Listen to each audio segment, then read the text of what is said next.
Good morning student. पिछली video में हमने पढ़ा था कि समविभव पृष्ठ क्या होता है, समविभव पृष्ठ के गुण क्या होते हैं, उसकी विशेषताएं क्या होती हैं।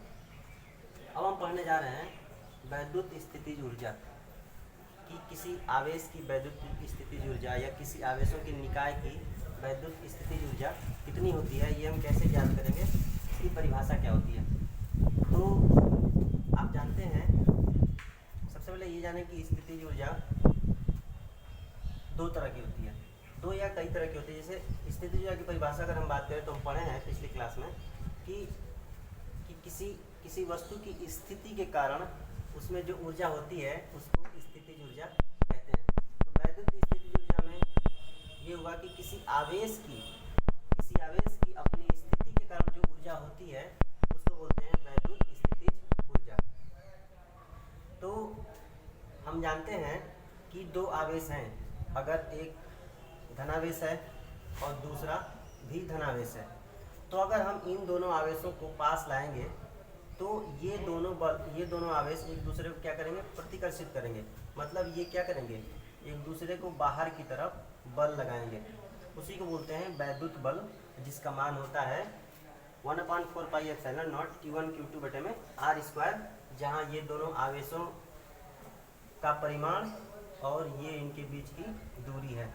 जब इस दूरी को घटाते जाएंगे, आप जानते हैं कि यह बराबर होता है 1/4 pi epsilon not Q1 Q2 बटे में R², जहाँ ये है Q1 और दूसरा है Q2। अगर इस R² के मान को हम घटाएं, मतलब इन दोनों को पास लाएं, इसको अगर घटाएंगे तो बल का मान क्या होगा, बढ़ेगा। इसका मतलब ये है कि जब इन दोनों धनावेश को, अच्छा ये प्रतिकर्षण बल होता है, जब इस धनावेश को पास लाते हैं तो ये दोनों आवेश एक दूसरे को प्रतिकर्षित करेंगे। तो हमको इन दोनों को पास लाने में बाह्य स्रोत द्वारा, या ये कहें कि कर्ता द्वारा कुछ कार्य करना पड़ेगा। मतलब अगर हम इन दोनों आवेशों को पास लाएंगे तो हमें कार्य करना पड़ेगा।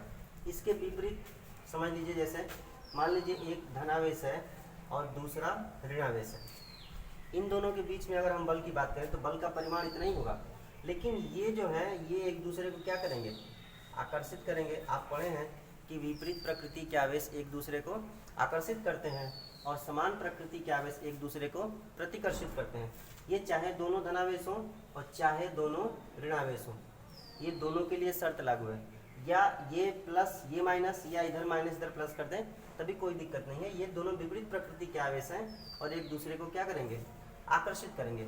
अब अगर हम इन दोनों को दूर ले जाना चाहें, इन दोनों को, ये तो अपने से पास आने की कोशिश करेंगे, तो हम क्या करेंगे, इन्हें अगर दूर ले जाना चाहेंगे तो हमें कार्य करना पड़ेगा।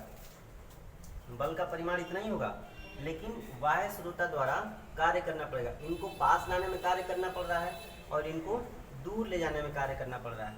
तो हम यहाँ से समझते हैं, अच्छा जो कार्य करेंगे, जो भी हम कार्य करेंगे, या तो इनको पास ले जाने में कार्य करें या इनको पास दूर ले जाने में कार्य करें, ये जो कार्य करेंगे वही क्या होती है, इस निकाय में या इन दोनों आवेशों में ऊर्जा के रूप में संचित हो जाती है। इसको बोलते हैं वैद्युत स्थितिज ऊर्जा। अब हम इसकी परिभाषा समझें तो हम ये कहेंगे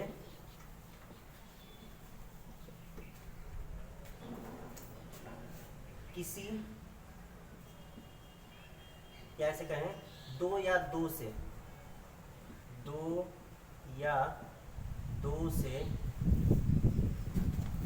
अधिक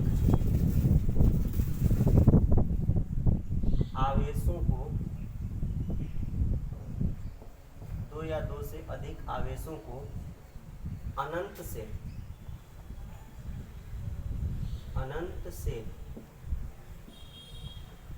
परस्पर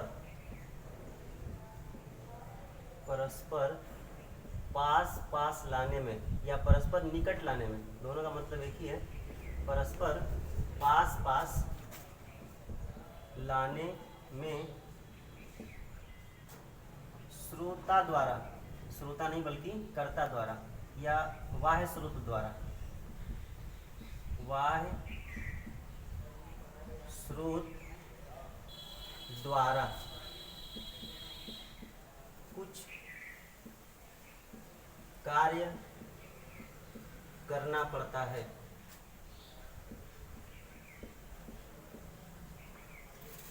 करना पड़ता है और यही कार्य निकाय में स्थितिज ऊर्जा के रूप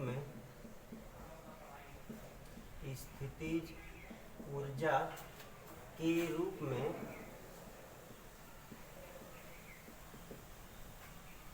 संचित हो जाता है।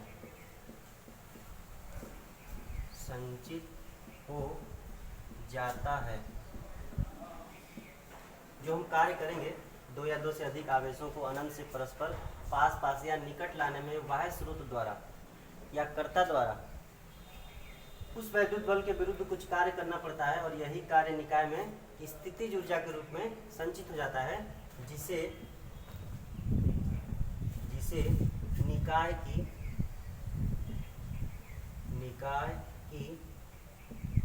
वैद्युत स्थितिज ऊर्जा कहते हैं। निकाय की वैद्युत स्थितिज ऊर्जा कहते हैं। और यह एक क्या है? अदिश राशि है।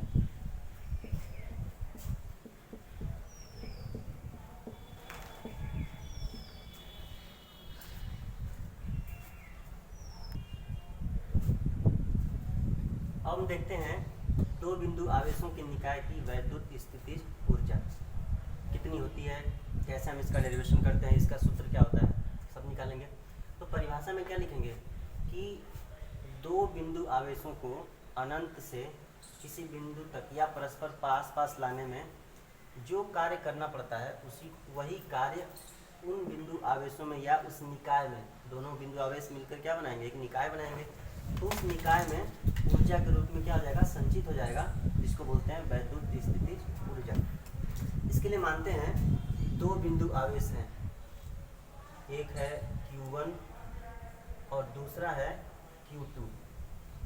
ये बिंदु A व B पर स्थित हैं और इन दोनों आवेशों के बीच की दूरी हम मानते हैं स्मॉल r है। दो बिंदु आवेश हैं Q1 Q2 जिनके बीच की दूरी स्मॉल r है और ये दोनों बिंदु आवेश क्रमशः बिंदु A व B पर स्थित हैं।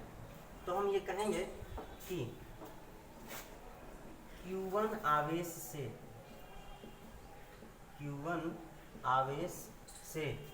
स्मॉल r दूरी पर बिंदु B पर वैद्युत विभव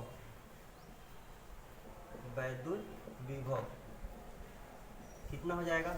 तो जो वैद्युत विभव होगा, हम जानते हैं कि किसी बिंदु आवेश के कारण कुछ दूरी पर वैद्युत विभव एकांक आवेश को अनंत से उसके वैद्युत क्षेत्र में लाने पर जो किया गया कार्य होता है उसी को बोलते हैं वैद्युत विभव। तो यहाँ देखेंगे Q1 आवेश से स्मॉल r दूरी पर स्थित बिंदु पर वैद्युत विभव एकांक आवेश को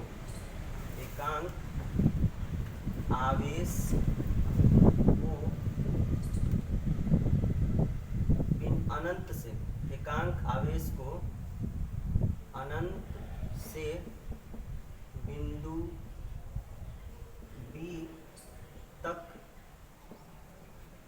लाने में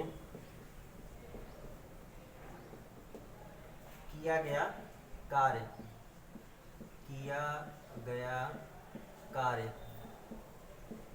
इसको कहते हैं वैद्युत विभव।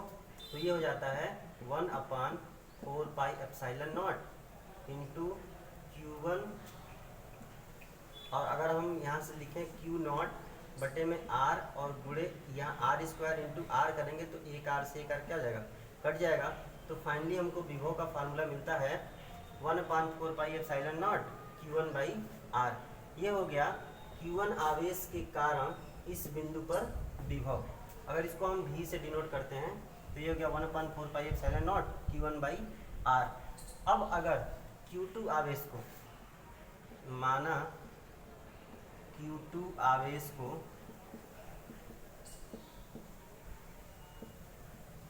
आवेश को Q1 के वैद्युत क्षेत्र में, Q1 के वैद्युत क्षेत्र में स्थित बिंदु B पर Q2 आवेश को तो स्थित बिंदु B पर लाने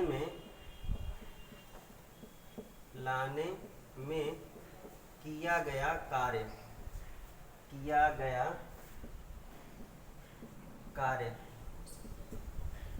ये जो अगर हम इसको बोलते हैं W, तो जो W होगा वो हो जाएगा V इंटू Q2।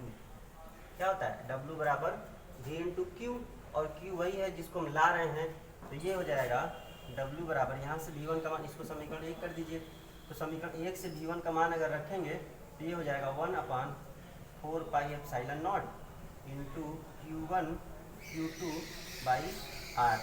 ये होता है इस निकाय की, जो दो बिंदु आवेश हैं उन दोनों निकाय की वैद्युत स्थितिज ऊर्जा का मान W बराबर 1/4 pi epsilon not Q1 Q2 by R square. और चूंकि ये ऊर्जा है तो इसका मात्रक क्या हो जाएगा, जूल हो जाएगा।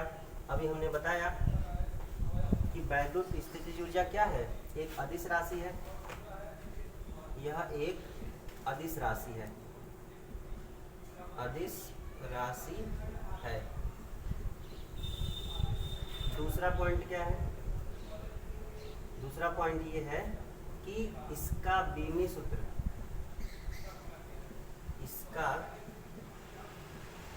बीमीय सूत्र ये हो जाएगा आपका, जो ऊर्जा का बीमीय सूत्र होता है mL² और T पर माइनस, ये हो जाता है वैद्युत स्थितिज ऊर्जा का बीमीय सूत्र। तो हमने पढ़ा कि दो बिंदु आवेशों के निकाय की वैद्युत स्थितिज ऊर्जा कितनी होती है, 1/4 pi epsilon not Q1 Q2 by R। अब यहाँ पे अगर एक चीज और माने कि यदि दोनों आवेशों के बीच, यदि दोनों आवेशों के बीच के माध्यम का परावैद्युतांक, माध्यम का परावैद्युतांक K हो, तब वैद्युत स्थितिज ऊर्जा, वैद्युत स्थितिज ऊर्जा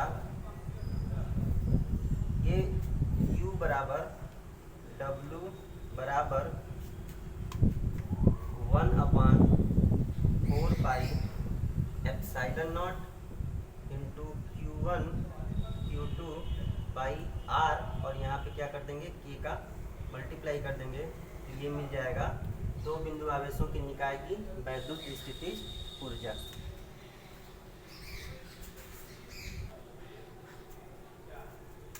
हमने देखा कि जो दो बिंदु आवेशों के निकाय की वैद्युत स्थितिज ऊर्जा कितनी आई है, U बराबर 1/4 pi epsilon naught into K Q1 Q2 by R।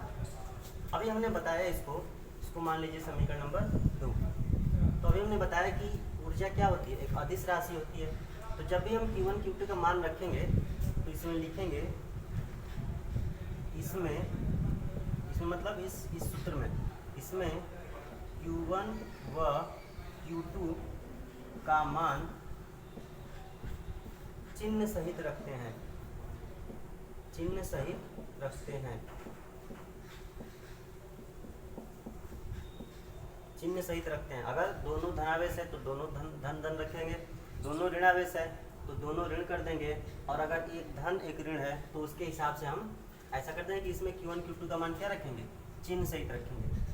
अब इसमें अगला पॉइंट ये है कि अगर दोनों धनावेशों, यदि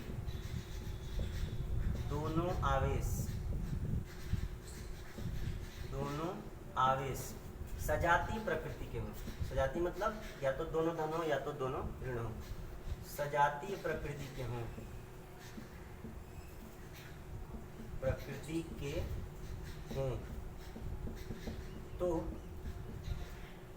अब जरा देखिए, अगर दोनों धनावेश हैं, जैसे मान लीजिए कि यहाँ पे धन है और यहाँ पे भी धन है, दोनों धनावेश है, तो अगर हम इनको पास लाएंगे तो क्या होगा, हमको कार्य करना पड़ेगा। मतलब ये दोनों आपस में प्रतिकर्षित कर रहे हैं, दोनों बाहर की तरफ क्या कर रहे हैं, बल लगा रहे हैं, दोनों यह बल से एक दूसरे को दूर हटाने की कोशिश कर रहे हैं। और अगर हम इन दोनों को पास लाएंगे तो कार्य हमें करना पड़ेगा, बाह्य स्रोत द्वारा कार्य करना पड़ेगा, और जो कार्य करते हैं वही इसमें संचित होता है। तो जब हम कार्य करेंगे और इसमें संचित होगा तो इसकी ऊर्जा क्या हो जाएगी, और अधिक हो जाएगी और बढ़ जाएगी। यदि दोनों आवेश सजातीय प्रकृति के हों तो बाह्य स्रोत द्वारा कार्य करना पड़ता है, बाह्य स्रोत द्वारा, स्रोत मतलब इस पे हम कार्य करेंगे तभी ये दोनों पास पास आएंगे, अपने से पास नहीं आ सकते हैं। तो जो हम कार्य करेंगे वही इसमें संचित हो जाएगा। तो बाह्य स्रोत द्वारा कुछ कार्य करना पड़ता है, कुछ कार्य करना पड़ता है, जिसके कारण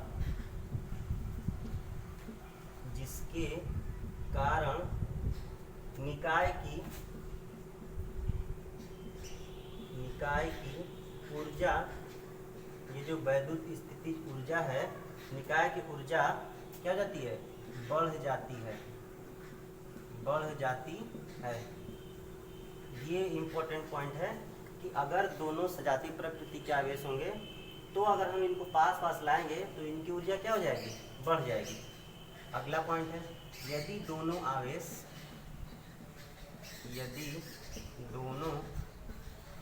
आवेश विजातीय प्रकृति के हैं,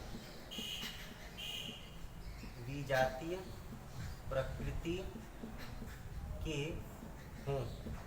अच्छा, सजातीय प्रकृति का मतलब ये नहीं कि दोनों ही धन हो, दोनों ऋण भी हो सकते हैं, दोनों सेम प्रकृति के हों, या चाहे तो दोनों धन हो चाहे तो दोनों ऋण हो। अगर दोनों विजातीय प्रकृति के हैं तो क्या होगा, तो मान लीजिए एक प्लस है और दूसरा क्या है, ऋण है, ये एक दूसरे को क्या करेंगे, दोनों चूंकि विपरीत प्रकृति के आवेश हैं तो ये एक दूसरे को क्या करेंगे, आकर्षित करेंगे। तो ये स्वयं पास पास आ रहे हैं, तो किसी के द्वारा, किसी बाह्य स्रोत द्वारा कार्य नहीं करना पड़ेगा, ये खुद ही कार्य कर लेंगे, अपने को पास लाने में ये खुद कार्य करेंगे। और जो कार्य करेंगे तो इनकी ऊर्जा क्या हो जाएगी, पहले से कम हो जाएगी। जैसे मान लीजिए पहले इनके अंदर 50 जूल ऊर्जा थी, 10 जूल इन्होंने अपने पास लाने में खर्च कर दिया, तो अगर 10 जूल निकाल देंगे तो कितना बचेगा, 40 जूल। तो इनकी ऊर्जा क्या हो गई, घट गई। इसका मतलब ये है कि यदि दोनों आवेश विजातीय प्रकृति के हों तो निकाय स्वयं कार्य करता है,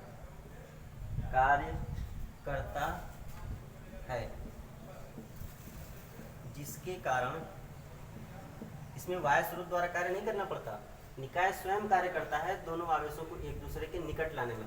तो जिसके कारण निकाय की ऊर्जा क्या हो गई, घट जाती है।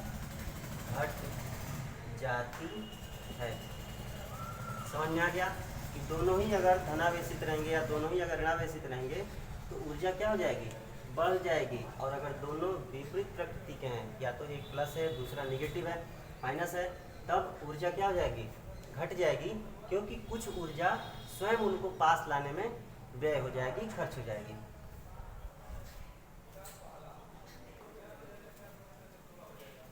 अब इसमें अगली हेडिंग है, दो से अधिक बिंदु आवेशों के निकाय की वैद्युत स्थितिज ऊर्जा। अभी हमने दो बिंदु आवेशों के निकाय की वैद्युत स्थितिज ऊर्जा के बारे में पढ़ा, उसका फार्मूला निकाला। अब हम पढ़ेंगे दो से अधिक बिंदु आवेशों की निकाय की वैद्युत स्थितिज ऊर्जा। तो होता क्या है, यदि किसी निकाय में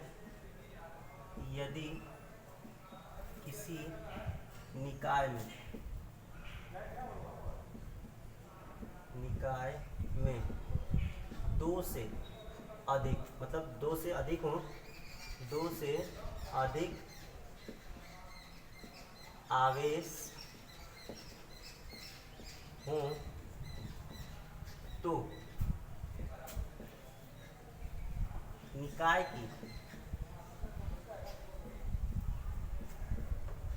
की स्थितिज ऊर्जा ऊर्जा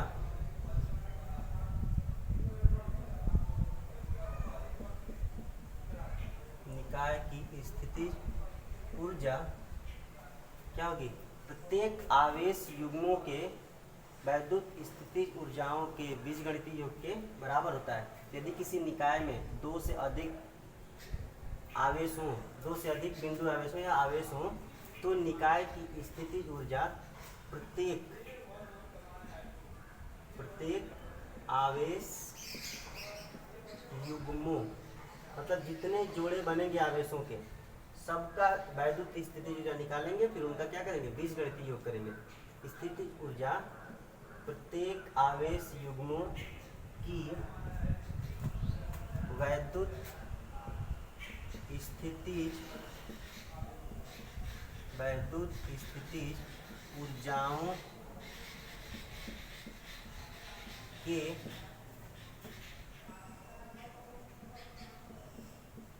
बीजगणितीय योग के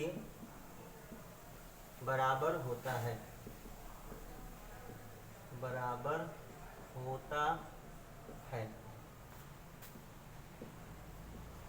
मानते हैं कि दो से अधिक बिंदु आवेश हैं, एक ये आवेश हो गया, एक ये आवेश हो गया और एक यहाँ पे तीसरा आवेश है। ये मान लीजिए बिंदु ए पर स्थित है, ये बिंदु बी पर और ये बिंदु सी पर स्थित है। यहाँ पे आवेश है Q1, यहाँ पे आवेश है Q2 और यहाँ पे आवेश है Q3। अगर इन दोनों के बीच की दूरी की बात करें तो ये R12 हो गया, ये R23 है और ये R31 है। तो अगर इस निकाय की हम वैद्युत स्थितिज ऊर्जा के बारे में बात करेंगे तो यहाँ से U बराबर लिख लेंगे, क्या हो जाएगा? सभी अलग अलग वैद्युत स्थितिज ऊर्जाओं के योग के क्या हो जाएगा? बराबर हो जाएगा। तो सबसे पहले लिखते हैं कि माना तीन बिंदु आवेश Q1, Q2, Q3 क्रमशः बिंदु A, B व C पर स्थित हैं। Q1 व Q2 के बीच की दूरी R12, Q2 व Q3 के बीच की दूरी R23 एवं Q3 व Q1 के बीच की दूरी R31 है। तो अगर Q1 व Q2 के बीच आवेश की बात करें, स्थितिज ऊर्जा की बात करें, तो लिखेंगे Q1 व Q2 की, ये जो एक आवेश युग्म ये दोनों बनाएंगे, एक आवेश युग्म ये दोनों बनाएंगे और एक आवेश युग्म ये दोनों बनाएंगे। तो तीन स्थितिज ऊर्जा होगी, फिर तीनों का क्या करेंगे? बीजगणितीय योग कर देंगे। तो Q1 व Q2 की वैद्युत स्थितिज ऊर्जा ये क्या हो जाएगा? अगर इसको U1 मानते हैं तो इसको लिख लेंगे 1/4 पाई एप्सिलॉन नॉट इंटू के, जहाँ के क्या है? इनके माध्यम का परावैद्युतांक है। और यहाँ पे हो जाएगा Q1 Q2 बाई R12, इनके बीच की दूरी क्या है? R12 है। इसको मान लेते हैं समीकरण नंबर 1। इसी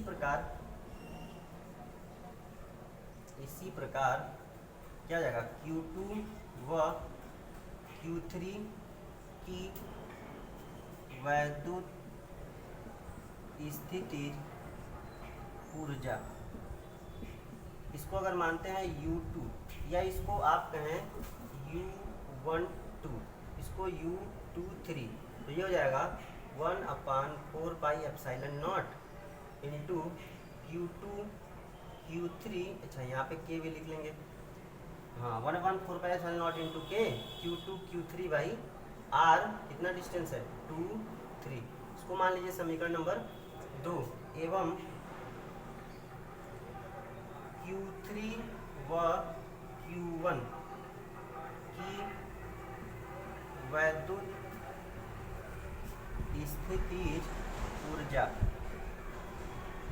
अगर इसकी हम बात करें तो क्या हो जाएगा? U31 equal to 1/4 pi epsilon naught Q3 Q1 by R31 और यहाँ पे लिख लेंगे K। ये हो जाएगा समीकरण नंबर 3।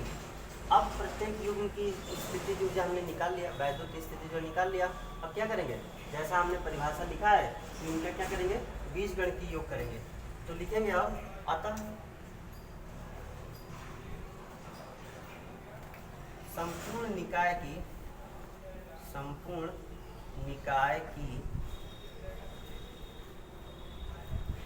निकाय की वैद्युत स्थितिज ऊर्जा U जो होगा वो क्या हो जाएगा, U12 प्लस U23 और प्लस U31, सबको क्या करेंगे, जोड़ देंगे। तो लिखते हैं, ऊपर लिखते हैं, तो ये हो जाएगा आपका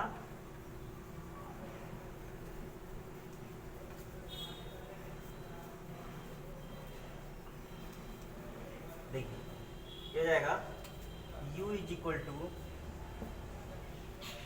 1/4 पाई एप्सिलॉन नॉट इंटू के Q1 Q2 by R12 plus 1/4 pi epsilon naught into के Q2 Q3 by R23 plus तीसरा क्या है 1/4 पाई एप्सिलॉन नॉट इंटू के, और ये हो जाएगा आपका Q3 Q1 by R31।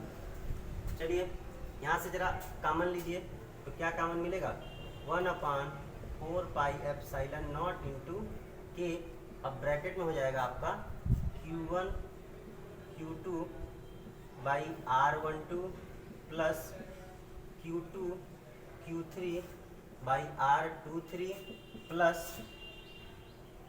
Q3 Q1 और नीचे जाएगा R31।